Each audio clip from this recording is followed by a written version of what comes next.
Doesn't matter if the snow is falling or the wind blows and the rain is pouring.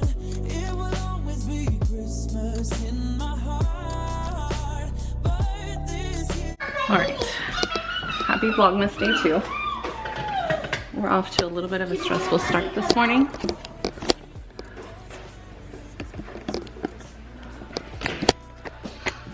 Because I did not clean the house at all last night. And then I woke up this morning and I'm like, oh shit, my mom's coming today. So the floor was dirty, stuff left out, baby's fussing, just a lot going on. Anyways, trying to like center my energy again because we're about to head out the door. I didn't even get to finish my coffee before I started doing all the things. Anyways, taking a deep breath, about to put some oils on so it at least smells nice in here, hopefully less like dog, and we're out the door.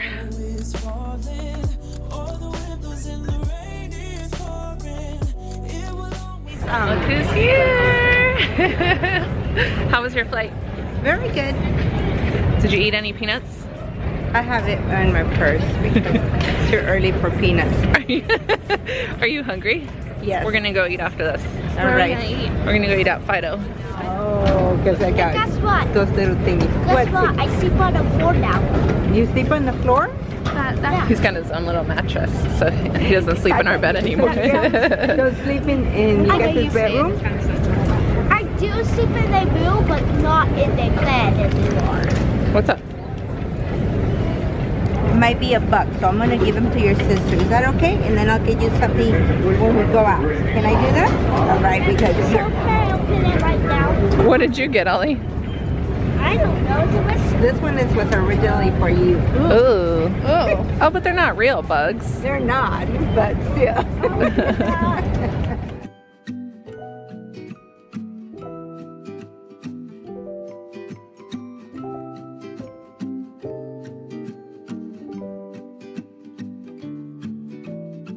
Mom's catching me. Oh, that's true. I do remember that.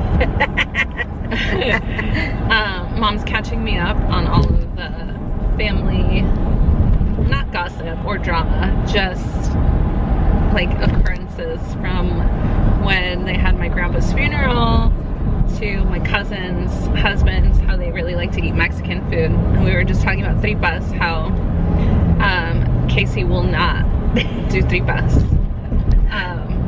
And hates it when I get tripas from the taco truck because he doesn't like ordering it for me.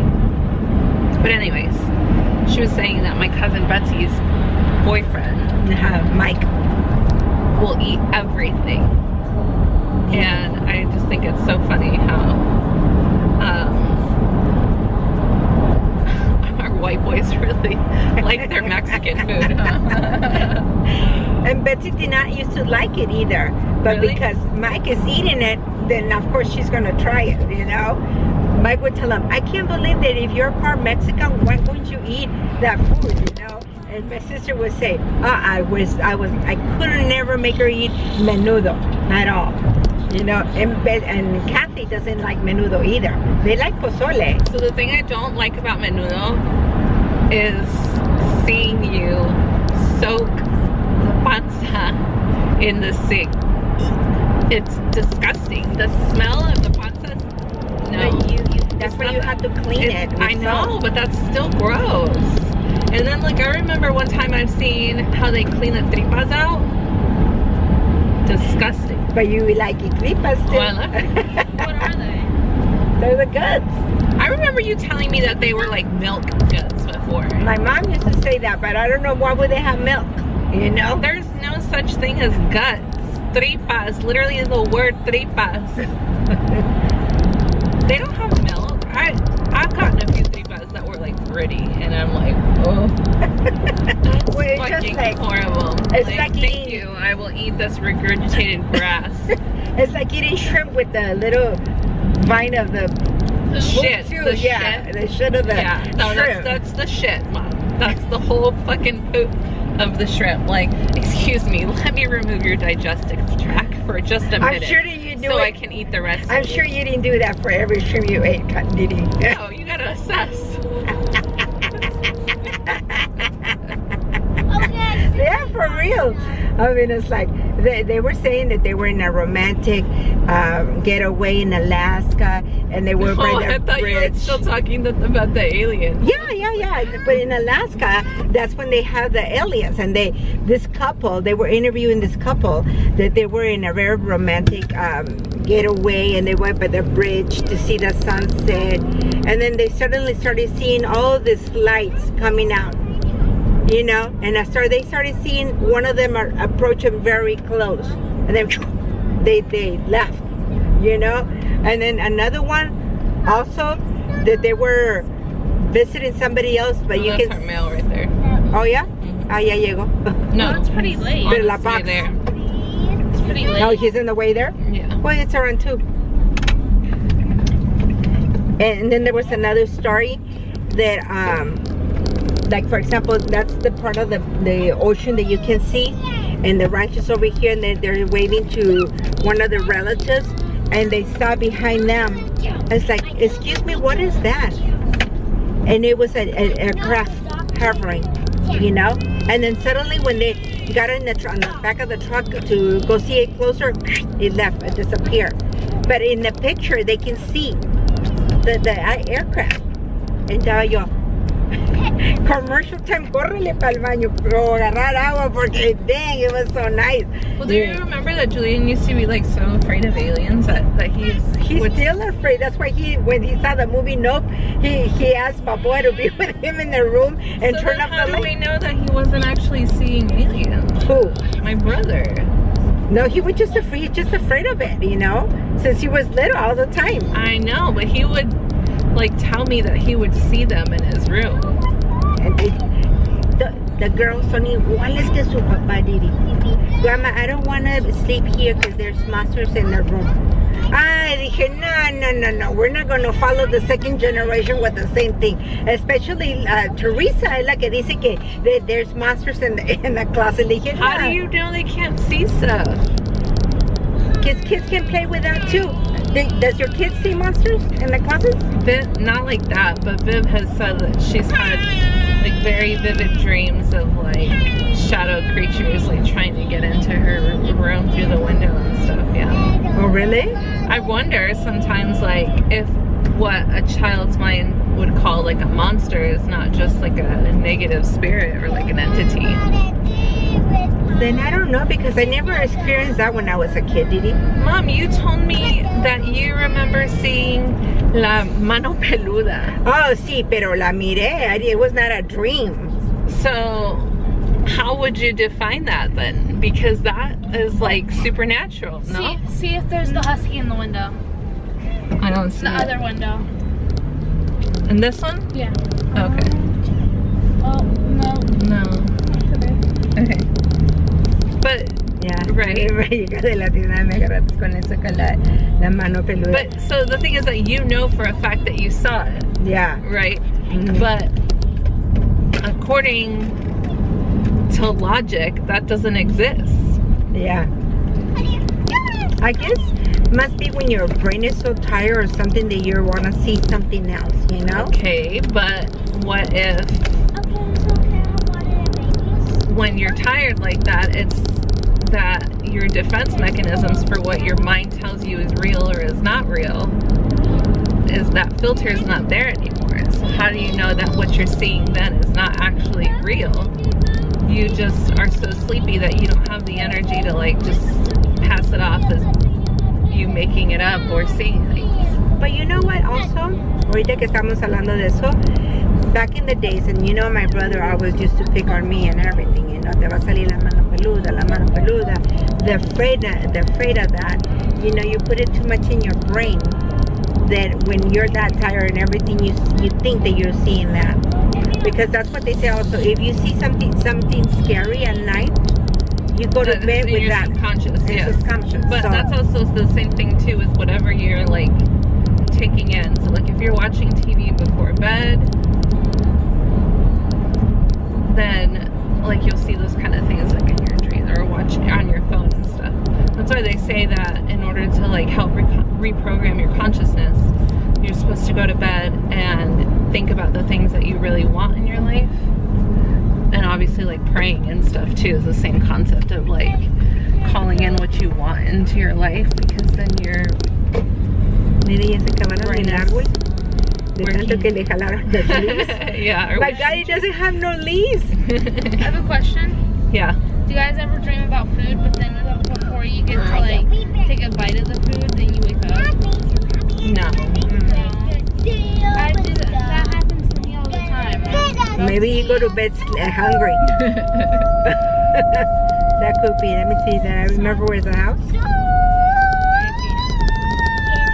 You're being too loud, baby. Sleep. But anyways. You really got me with the mano peluda. Guess what? But I don't know that I've heard a lot of other Mexicans talk about the mano peluda though. The Llorona maybe, or chupacabras obviously. But I don't think I've ever heard anybody bring up the mano peluda. What is that? Where does that come from? I don't know from where did that come from. But you know that La Llorona, we were talking about that at work the other day. My supervisor, he got fired like 2 weeks ago. But anyways, we were talking about La Llorona. He goes, stop talking about that. And I go, what, are you afraid of La Llorona? Because he's all macho and tough and everything. But when we started talking about La Llorona, I don't want you guys to hear it talk about La Llorona. And I go, for real? You know, he's afraid of that? Can't believe it. Okay, we made it home. And now begins party prep for tomorrow. So tonight we're making chimichangas for dinner, which is why we stopped at Costco. We picked up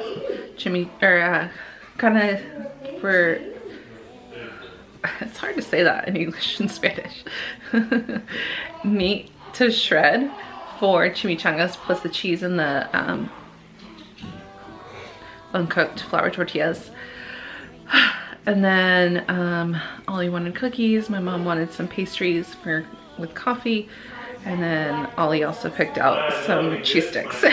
Anyways, so we're getting ready for Viv's birthday. And yesterday while we were at Target, I picked up some of these balloons. And then they also now sell a balloon arch. So she's been into green a lot lately. I think that's kind of one of the things that I think is cute about her, is that like she takes a lot of inspiration from the things that I like, and so now she's like really into the color green. So we picked out this thing. She put one up on by her door, and I'm about to put this one here in the room. So like usually what our tradition tends to be is that I will decorate the dining room for them, because this is where we have like, if we have dinner at home, then we obviously have birthday dinner in here, but we'll do birthday cake and stuff in here. So anyways, I'm gonna go ahead and get started on that, because I am letting a friend borrow my balloon machine. And yeah.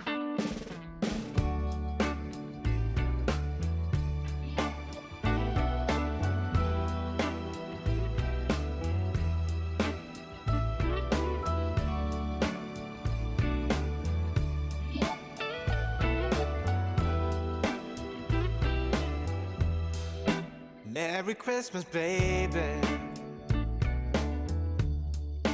Reindeer's coming out to play. Santa Claus is packing the presents, making sure you've been behaving okay. Merry Christmas, honey. Yeah. The snowman's dusting off his hat, putting on the show for everybody. Okay, Mom, let's see the apron.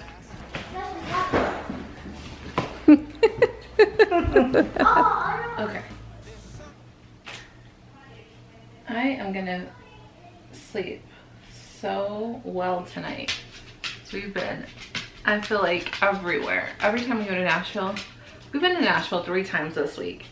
And I know that doesn't probably seem like a big deal, but like, now we're there, and now we're back, and now we're there, and now we're back. Anyways, so I just finished making Viv's balloon arch. I'll show you guys that. I only did like a, I don't know, maybe like a 3/4 arch, just to do something different. And also I was just tired of fucking with the balloons.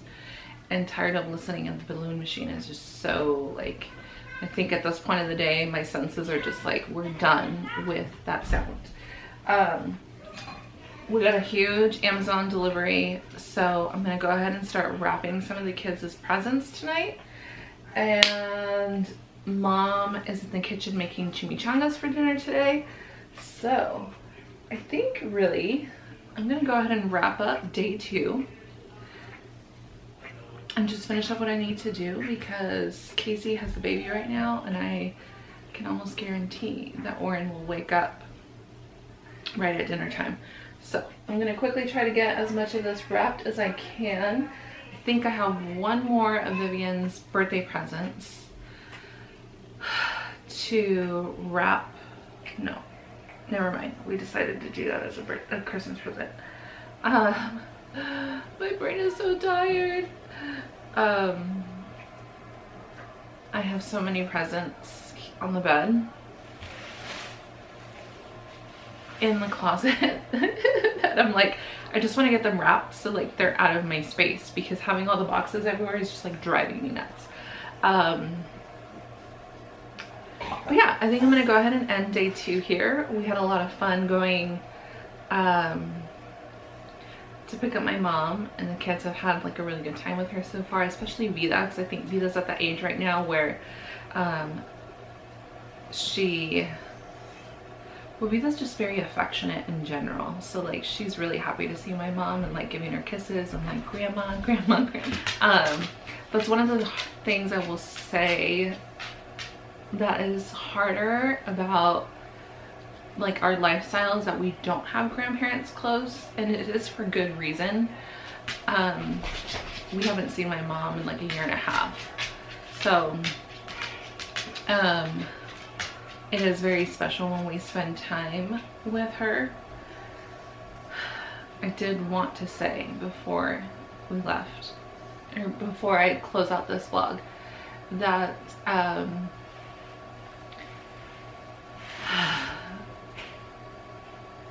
and I think that a lot of people that have had troubled relationship with their parents could probably relate.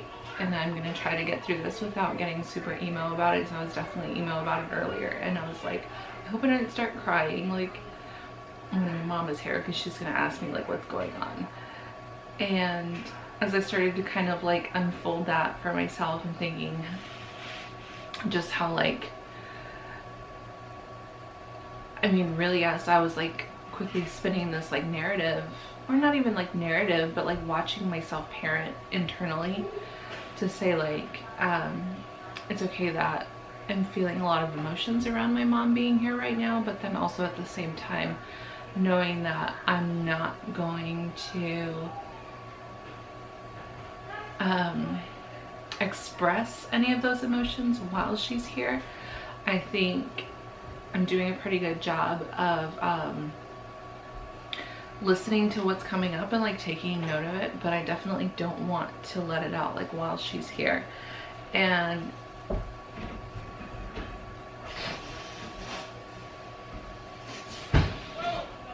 the reason being that okay, so there's kind of like 2 parts to this. The first part being that I understand now as an adult and as somebody who has done a really good job of parenting themselves and my own children. And side note, I feel very confident in being able to say that for myself. And I have to say that that's a really good place to be right now. I don't claim to be a perfect parent, but I do claim to be a parent that consistently learns from my mistakes and is doing their best to like work on that as I'm parenting, rather than just like letting things like go by. What I want to say when it comes to my mom is that I understand now as an adult that it was not my job to hold things for my mom or for the person who was in the role of a father figure. it wasn't even my job to take on a lot of the things for my brother, because like I was not a parent. Like there was a lot of aspects of my childhood in which I was like parentified, being the older sister, and I think that that would make a lot more sense, especially if you come from a like Mexican or Hispanic background in which the firstborn is responsible for the other children to follow, especially if the firstborn is a daughter. And if the firstborn is not a daughter, the oldest daughter always takes responsibility for the younger siblings. And I had a lot of responsibility over my brother. I had a lot of responsibility, looking back now, thinking of how I had to learn my parents' moods and behaviors and like find a way to protect myself, but also survive. And the second part to that really is that while I understand that I didn't have to carry those things, I also understand that, and this is the part that always gets me, and it's difficult to balance both, I understand that my mother did the best that she could, but did the best that she could for somebody who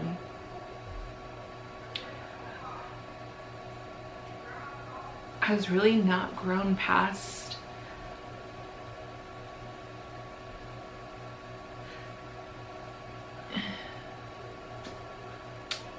I guess I would say like emotionally maturing past like childhood. I can see very much how my mother did a lot of the things that we're supposed to do as adults and like met those needs, and she was good at like making sure that overall we were fed and we had a roof over our heads and we had clothes with the seasons, and as we were growing, those things were checked off. But emotionally, I understand now why she could not be there for me or teach me how to have self-confidence, certain aspects of womanhood. And so even though like on some aspects, I was telling my husband, I was like, sometimes I feel like I've lost a lot of respect for my mom, but on other aspects I have a lot of respect for my mother, because I know so much about how she grew up that I respect what she could do for me. And so now I think a lot of my healing work as an adult woman is in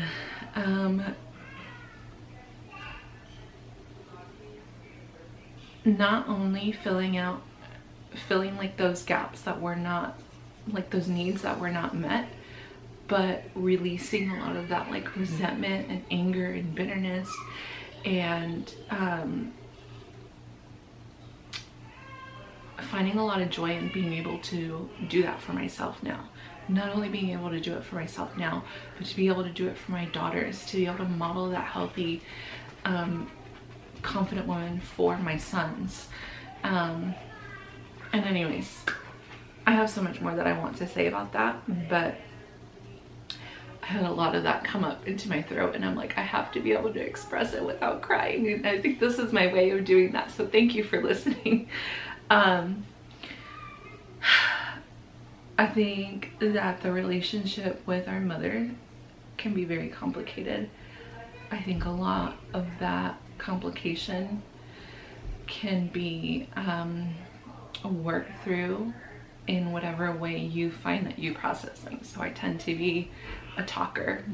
If I'm not talking, then you definitely know that I am trying to hold it all in and trying to have control. And so like that for me is my out of character self. And I think today part of my challenge and part of like the emotion coming up was that like in a lot of ways for me, I had to become my own mother. I am becoming my own mother. And in a lot of ways still my inner child yearns for my mother. And it's a very interesting thing to be wanting a relationship with somebody and at the same time having been so hurt by it. And we'll get into some more of that on another time. So I just don't think I'm ready to, like, I haven't processed it yet, so I'm not really ready to like express that. But anyways, I guess that's ending this vlog, Miss Day 2, on a bit of a heavy note.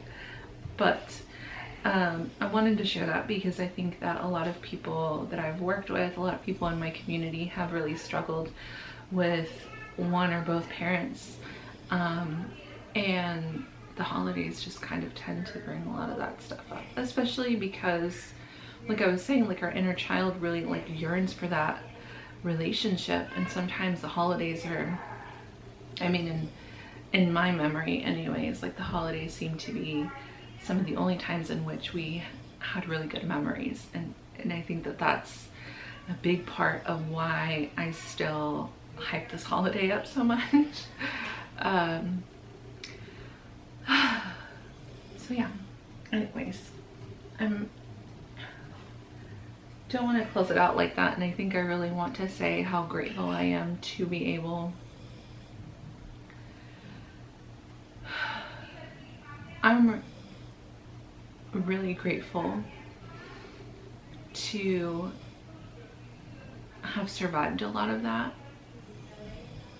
and to be in a space in which I can heal and thrive and create something new for my family, so that when we do make our Thanksgiving or Christmas or birthday memories, that those are not exceptions to the overall lifestyle that we create here. And that, I think, is my biggest like anchor point whenever I find myself feeling really emotional and getting sometimes even lost and swept up in that, is that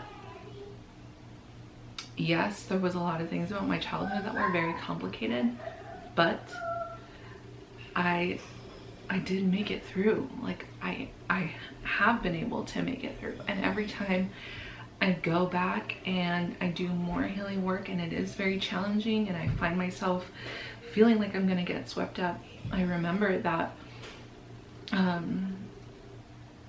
it has already passed. Like, I'm here now and I'm living this incredible life that I get to design how I want it to look, that I get to be here with my children, that I don't have to be a perfect mother, and I am gonna be making mistakes, and there are gonna be things which I hate that there's a possibility that there could be things that would hurt my children, that they could come back as an adult and they could, you know, tell me like, hey, this was messed up, and like this really led me down this path or whatever.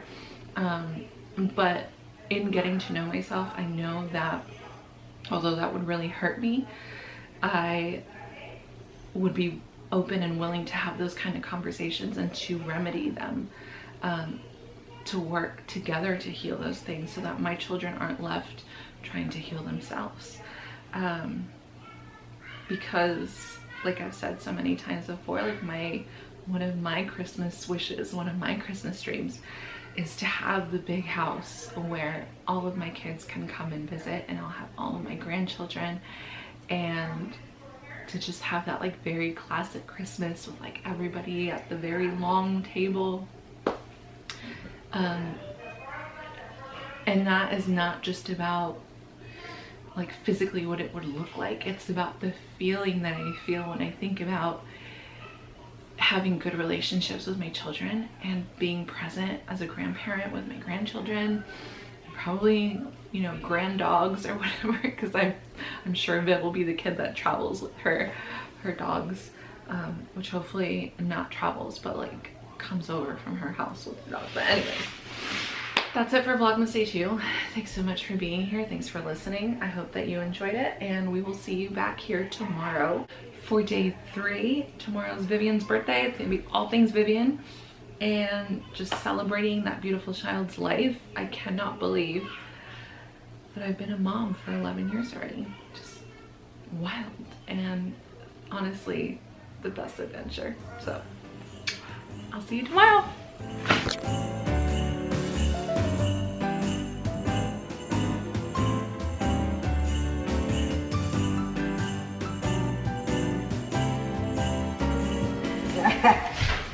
I'm her backup.